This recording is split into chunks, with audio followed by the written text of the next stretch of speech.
Pelo segundo ano consecutivo, em meio à pandemia da Covid-19, o Superior Tribunal de Justiça bateu a meta estabelecida pelo Conselho Nacional de Justiça e julgou cerca de 150 mil processos a mais do que os distribuídos. Hoje, na segunda reportagem da retrospectiva do STJ, você vai ver o que foi destaque nos meses de abril e maio. Os julgamentos que aconteceram durante o ano de 2021 tiveram impacto direto na vida de milhões de pessoas. Decisões importantes foram tomadas e entendimentos uniformizados. Em abril, a sexta turma anulou a condenação baseada em reconhecimento de voz sem contraditório judicial. O colegiado, por falta de valor jurídico da prova, anulou uma condenação baseada apenas na identificação da voz do réu em gravação exibida na delegacia de polícia, sem observância das formalidades do Código de Processo Penal e sem nenhum tipo de perícia técnica. O acusado foi condenado a 12 anos de reclusão por extorsão mediante sequestro. Passado mais de um ano dos fatos, as vozes dos investigados registradas em fita cassete foram apresentadas ao filho da vítima, que as identificou como sendo dos autores do crime.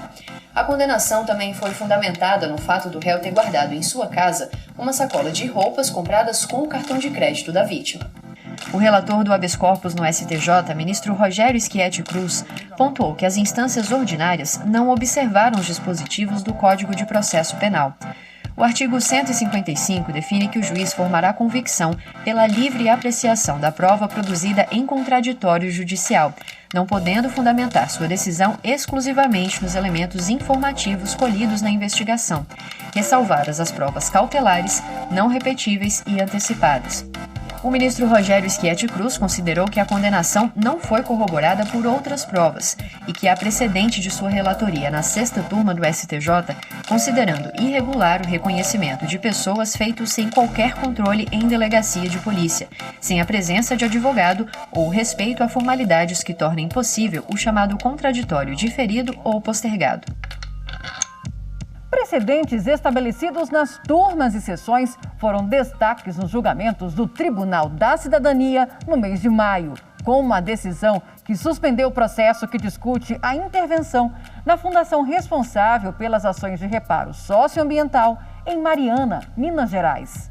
O ministro Og Fernandes, do Superior Tribunal de Justiça, deferiu liminar em conflito de competência para suspender a tramitação de ação civil pública na Justiça de Minas Gerais, na qual o Ministério Público pede a intervenção judicial na Fundação Renova, entidade criada para implementar as ações de reparação em Mariana, interior de Minas Gerais, após a tragédia ambiental causada pelo rompimento da barragem do Fundão em 2015. Durante a execução do acordo, o juízo federal instaurou um incidente processual para averiguar eventuais falhas nos trabalhos da entidade.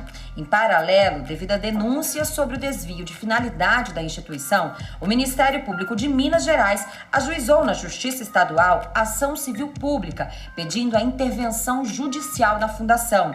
Na ação, o juiz estadual não reconheceu a existência de interesse público federal e se declarou competente para o julgamento do caso.